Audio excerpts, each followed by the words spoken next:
Waste Bengal board कक्षा 7 के अंग्रेजी विषय के अध्याय 6 द वैगाबॉन्ड, लेखक रॉबर्ट लुई स्टीवेंसन। लिंक का संक्षिप्त हिंदी सारांश नीचे दिया गया है। 1. लेखक का परिचय। Let's start. Robert Louis Stevenson 1850-1894 एक प्रसिद्ध स्कॉटिश कवि, उपन्यासकार और यात्रा लेखक थे। उनके कुछ सबसे प्रसिद्ध कामों में ट्रेजर आइलैंड और किडनैप्ड शामिल हैं। 2. कविता का मुख्य सारांश। Let's read. यह कविता एक वैगबॉन्ड यानी बंजारे या घुमक्कड़ व्यक्ति के बारे में है जो पूरी आजादी से जीना चाहता है। वह दुनिया की सुख सुविधाओं को छोड़कर प्रकृति की गोद में रहना चाहता है। पहला भाग। कवि कहता है कि उसे बस वैसी जिंदगी चाहिए जिससे वो प्यार करता है। उसे सांसारिक चीजें या दूसरों का साथ लवे नहीं चाहिए। वह खुले आसमान, जॉली हेवन के नीचे रहना चाहता है जहां उसके पास से रास्ता गुजरता हो। वो झाड़ियों के बीच सोना चाहता है जहां से तारे दिखें और नदी के पानी में रोटी डुबोकर खाना चाहता है। उसके लिए यही असली जिंदगी है। दूसरा भाग। वो कहता है कि मौत या मुसीबत चाहे जल्दी आए या देर से, ब्लो फॉल सून और लेट, उसे इसकी परवाह नहीं है। उसे बस अपने चारों तरफ धरती का चेहरा और सामने एक खुला रास्ता चाहिए। उसे न तो धन वेल्थ की चाह है, न उम्मीद की, न प्यार की और न ही किसी दोस्त की। उसे बस ऊपर आसमान और नीचे चलने के लिए रास्ता चाहिए। तीसरा भाग। यहां सर्दियों और पतझड़, ऑटम विंटर के कठिन मौसम का जिक्र है। जब खेतों पर बर्फ जम जाती है और ठंड से उंगलियां नीली पड़ने लगती हैं, तब भी वो हार नहीं मानता। यील्ड। वो किसी गर्म घर या आग के पास छिपने के बजाय अपनी घुमक्कड़ जिंदगी पर कायम रहता है। चौथा भाग। आखिरी में कवि फिर से अपनी बात दोहराता है कि मुश्किलें चाहे जो भी हों, उसे धन दौलत, प्यार या दोस्त नहीं चाहिए। उसे बस अंत तक खुली प्रकृति और आगे बढ़ने का रास्ता चाहिए। 2 from the poem the vagabond by Robert Louis Stevenson, West Bengal board, class 7, chapter 6 जी का लिंक। Based on the each solution is presented clearly in both English and Hindi. Activity 1। Choose the correct answer from the given alternatives. दिए गए विकल्पों में से सही उत्तर चुनिए। A. The vagabond wishes to have his bed. I in a frosty field. 2 in the bush. 2 at a roadside inn. English answer 2 in the bush. Hindi translation और explanation. EI झाड़ियों में, in the bush, आवारा vagabond अपनी says या बिस्तर झाड़ियों के बीच चाहता है। B. The vagabond prays for a life. I in close contact with nature. 2. Devoted to social work. 2. Spent in comfort and luxury. English answer. I in close contact with nature. Hindi translation और explanation. I प्रकृति के निकट संपर्क में, in close contact with nature, आवारा एक ऐसा जीवन चाहता है जो पूरी तरह प्रकृति के करीब हो। C. The vagabond does not seek. I the heaven above him. 2 wealth. 2. The road below him. English answer. 2 wealth. Hindi translation और एक्सप्लेनेशन। IT धन दौलत, वेल्थ, आवारा धन दौलत, प्यार या दोस्तों की तलाश नहीं करता है। Activity 2। Identify which of the following statements are true and which are false. Give a supporting statement for each of your answers. पहचानिए कि निम्नलिखित में से कौन से कथन सत्य, ट्रू हैं और कौन से असत्य, फॉल्स हैं। अपने प्रत्येक उत्तर के समर्थन में कविता की एक पंक्ति, सपोर्टिंग स्टेटमेंट भी लिखिए। A. The vagabond wants the way to be far away from him. English answer, false. Supporting statement, and the byway nigh me. Hindi translation, asatya, false. समर्थन कथन, supporting statement, and the byway nigh me, अर्थात और मेरे पास ही रास्ता हो, वो रास्ते को अपने पास चाहता है, दूर नहीं। B. The vagabond dips the bread in the river water. English answer, true. Supporting statement, bread I dip in the river. Hindi translation, satya, true. समर्थन कथन, supporting statement, bread I dip in the river minus, अर्थात नदी के पानी में मैं अपनी रोटी डुबोता हूं। C. When autumn comes, the birds are going to be happy with their chirpings. English answer, false. Supporting statement, silencing the bird on tree. Hindi translation, asatya, false. समर्थन कथन, supporting statement, silencing the bird on tree, अर्थात पतझड़ आने पर पेड़ के पक्षी शांत हो जाते हैं, वे चहकते या खुश नहीं होते। D. The vagabond will not fear to face autumn or winter. English answer, True. Supporting statement. Not to autumn will I yield, not to winter even. Hindi translation. Satya. True. Samarthan Kathan. Supporting statement. Not to autumn will I yield, and not to winter even. अर्थात मैं न तो पतझड़ के सामने झुकूंगा और न ही सर्दियों के सामने, वो इनका सामना करने से नहीं डरता। एक्टिविटी 3 और एक्टिविटी 4 के सभी प्रश्नों के उत्तर अंग्रेजी और हिंदी में एक एक करके दिए गए हैं। Activity 3, complete the sentences meaningfully, वाक्यों को अर्थपूर्ण ढंग से पूरा करें। A. English. The vagabond is a person who wanders aimlessly from place to place without a fixed home. Hindi. आवारा वैगबॉन्ड वह व्यक्ति होता है जो बिना किसी निश्चित घर के एक स्थान से दूसरे स्थान पर बिना किसी उद्देश्य के भटकता रहता है। B. English. The vagabond wants a life of his own choice in close contact with nature. Hindi. आवारा एक ऐसा जीवन चाहता है जो उसकी अपनी पसंद का हो और प्रकृति के बेहद करीब हो। C. English. The vagabond asks for the jolly heaven above him and the road below him. Hindi. आवारा अपने लिए ऊपर खुशनुमा आसमान और नीचे चलने के लिए सड़क मांगता है। D. English. The vagabond does not seek a friend to know him. Hindi. आवारा किसी ऐसे दोस्त की चाह नहीं रखता जो उसे जाने या समझे। Activity 4, answer the following questions. निम्नलिखित प्रश्नों के उत्तर दें। ए. What kind of a life does the vagabond want? English answer. The vagabond wants a carefree and independent life spent in close contact with nature. He wants a road to travel, the sky as his roof, a bush for a bed, and river water to dip his bread in. Hindi translation. आवारा एक चिंतामुक्त और स्वतंत्र जीवन चाहता है जो प्रकृति के निकट संपर्क में बीते। वो यात्रा करने के लिए एक सड़क, छत के रूप में आसमान, बिस्तर के लिए झाड़ियां और अपनी रोटी डुबोने के लिए नदी का पानी चाहता है। B.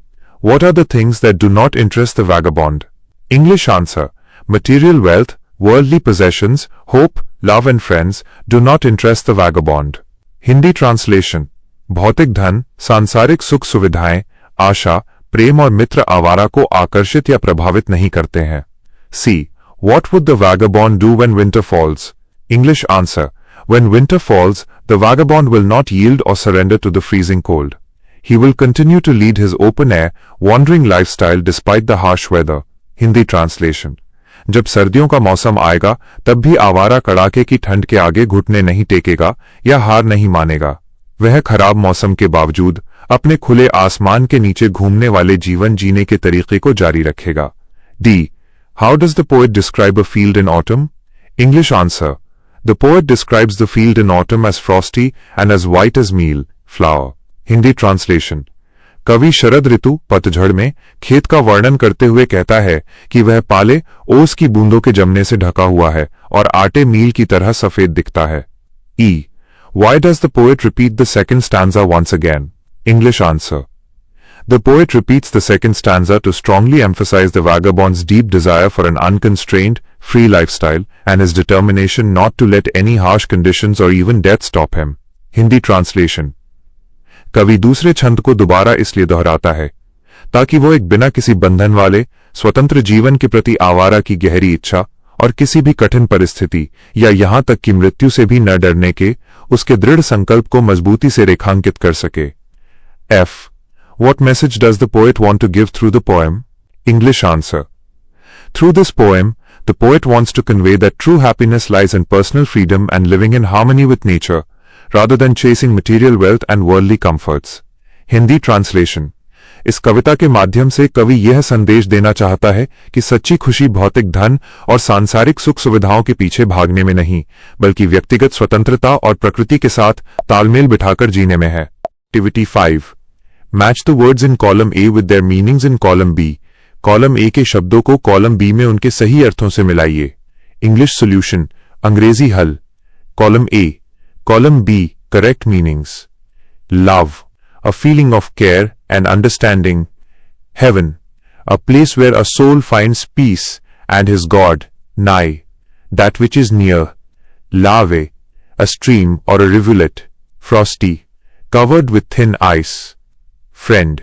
A person who stands by at all times. Hindi translation or explanation. Hindi अनुवाद और व्याख्या। Column A. शब्द। Column B. सही अर्थ। लव, प्रेम प्यार, a feeling of care and understanding, देखभाल और समझ की भावना। हेवन, स्वर्ग, a place where a soul finds peace and his god, एक ऐसा स्थान जहां आत्मा को शांति और उसके ईश्वर मिलते हैं। नाई, निकट पास, दैट विच इज नियर, वो जो पास या निकट हो। लाव, नदी जलधारा, अ स्ट्रीम और अ रिवुलेट, एक छोटी नदी या जलधारा। फ्रॉस्टी, बर्फीला, कवर्ड विथ थिन आइस, बर्फ की पतली परत से ढका हुआ। फ्रेंड, मित्र दोस्त, अ person who stands by at all times, एक ऐसा व्यक्ति जो हर समय साथ खड़ा रहता है। Activity 6. Fill in the blanks with the antonyms of the words given in brackets. कोष्ठक में दिए गए शब्दों के विलोम एंटोनिम्स लिखकर रिक्त स्थानों की पूर्ति कीजिए। English solution, अंग्रेजी हल। A. There is a cold, warm breeze blowing from the sea. B. His coat is black, white in color. C. After spring comes summer, winter. D. From the mountain top I could see the river flowing below, above. E. I do not want to be late, early for the meeting. Hindi translation, Hindi अनुवाद। A. समुद्र से ठंडी, कोष्ठक में गर्म हवा चल रही है। A. B. उसके कोट का रंग काला, कोष्ठक में सफेद है। C. वसंत, स्प्रिंग के बाद गर्मी ग्रीष्म ऋतु, कोष्ठक में सर्दी आती है। A. D. पहाड़ की चोटी से मैं नदी को नीचे, कोष्ठक में ऊपर बहते हुए देख सकता था। E. मैं बैठक, मीटिंग के लिए देर, कोष्ठक में जल्दी से नहीं पहुंचना चाहता। Activity 7. Make as many new words as you can from the poem by adding suffixes. 1 is done for you. कविता में आए शब्दों में प्रत्यय सफिक्सेस जोड़कर जितने हो सकें उतने नए शब्द बनाइए। एक आपके लिए पहले से किया गया है। A_Y wealthy from wealth, Hindi अर्थ धनी बपॉन अमीर। B_less hopeless upon friendless from hoped upon friend, Hindi अर्थ निराश बिना उम्मीद के अपॉन मित्रहीन बिना दोस्त के। C_full hopeful from hope, Hindi अर्थ आशावान उम्मीद से भरा हुआ। D_lie warmly by friendly lovely from warm a friend upon love, Hindi अर्थ गर्मजोशी से by दोस्ताना by प्यारा। E_th warmth from warm, Hindi अर्थ गर्माहट। F_side fireside by roadside from fire by road, Hindi अर्थ अंगीठी के पास का स्थान by पौन सड़क का किनारा। AG_or seeker by lingerer from seek by linger, Hindi अर्थ खोजने वाला by देर तक ठहरने वाला।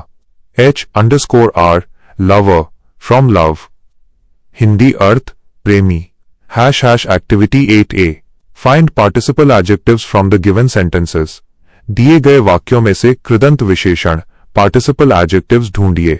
Note: participle adjectives वे शब्द होते हैं जो क्रिया वर्ब के रूप होते हुए भी वाक्य में संज्ञा की विशेषता बताते हैं, जैसे क्रिया के अंत में -ng या -ad/-n लगना। A. He got down from a running bus. Answer: running, Hindi अनुवाद वो एक चलती हुई बस से नीचे उतरा। यहां रनिंग बस की विशेषता बता रहा है। B. The loaded truck hit the tree. Answer: loaded, Hindi अनुवाद लदे हुए ट्रक ने पेड़ को टक्कर मार दी। यहां लोडेड ट्रक की विशेषता बता रहा है। C. I met a charming woman today. Answer: charming, Hindi अनुवाद मैं आज एक आकर्षक महिला से मिला। यहां चार्मिंग महिला की विशेषता बता रहा है। D. Don't eat rotten mangoes. Answer: rotten, Hindi अनुवाद सड़े हुए आम मत खाओ। यहां rotten आम की विशेषता बता रहा है। E. Cricket is an exciting game.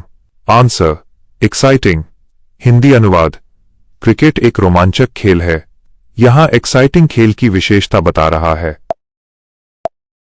Activity 8B. English question. Make new sentences with the participle adjectives that you have found in Activity 8A. Hindi translation activity 8A में मिले पार्टिसिपल एडजेक्टिव्स क्रिया विशेषण का उपयोग करके नए वाक्य बनाइए। The participle adjectives typically identified in Activity 8A are running, loaded, charming, rotten and exciting. 1. Running. English sentence. Never try to get into a running bus. Hindi meaning. कभी भी चलती हुई बस में चढ़ने की कोशिश न करें। 2. Loaded. English sentence. The truck was fully loaded with heavy goods. Hindi meaning, truck भारी सामान से पूरी तरह से लदा हुआ था। 3. Charming. English sentence. The sunset view from the hill station was charming. Hindi meaning, पहाड़ी इलाके से सूर्यास्त का नजारा बहुत आकर्षक, मनमोहक था। 4. Rotten. English sentence. Do not eat those rotten apples. Hindi meaning, उन सड़े हुए सेबों को मत खाओ। 5. Exciting. English sentence.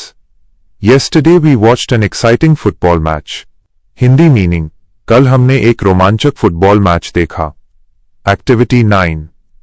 English question. Punctuate the following passage. Hindi translation, निम्नलिखित गद्यांश में उचित विराम चिन्ह पंक्चुएशन मार्क्स लगाइए। English punctuated version. Do you know, Watson, said Holmes, as we sat together at the end of the garden in the darkness, I have really some hesitation in taking you tonight. There is a risk of danger.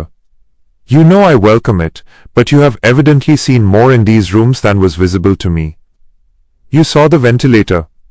Yes, but I do not think that it is such a very dangerous or unusual thing to have a small opening between two rooms. It was so small that a rat could hardly pass through. Hindi translation of the passage, गद्यांश का हिंदी अनुवाद। क्या तुम जानते हो, Watson, Holmes ने कहा, जब हम अंधेरे में बगीचे के छोर पर एक साथ बैठे थे, मुझे आज रात तुम्हें अपने साथ ले जाने में सचमुच कुछ संकोच हो रहा है। वहां खतरे का जोखिम है। तुम जानते हो कि मैं इसका स्वागत करता हूं, लेकिन तुमने स्पष्ट रूप से इन कमरों में मुझसे कहीं अधिक देखा है जो मुझे दिखाई नहीं दे रहा था। तुमने वेंटिलेटर रोशनदान देखा? हाँ, लेकिन मुझे नहीं लगता कि दो कमरों के बीच एक छोटा सा खुला हिस्सा होना कोई इतनी खतरनाक या असामान्य बात है। वो इतना छोटा था कि एक चूहा भी उससे मुश्किल से गुजर सकता था। Provided with explanations in both English and Hindi. Activity 10.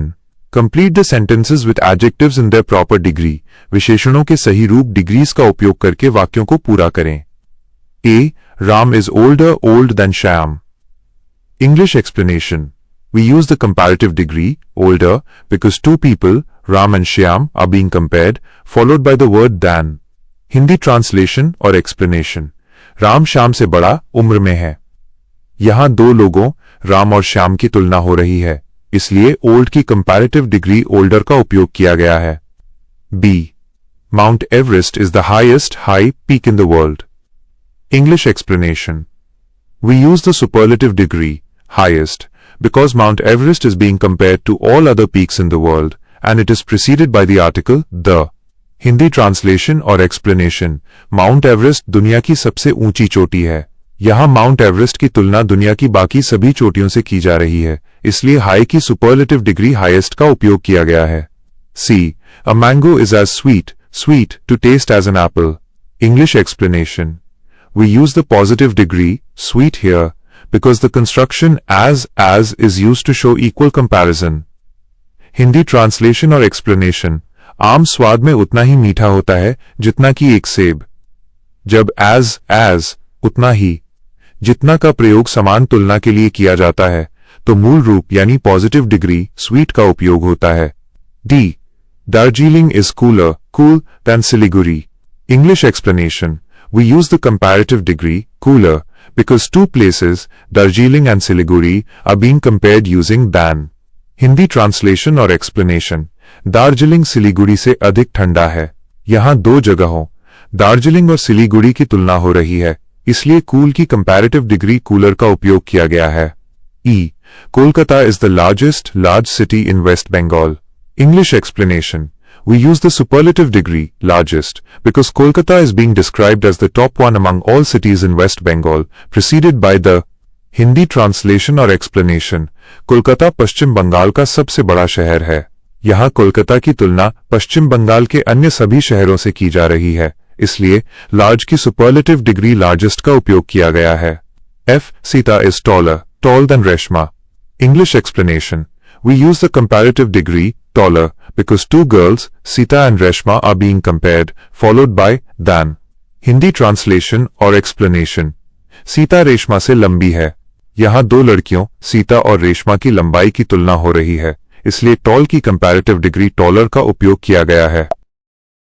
Activity 11 Fill in the blanks with the plural nouns given in the help box. There are some extra words.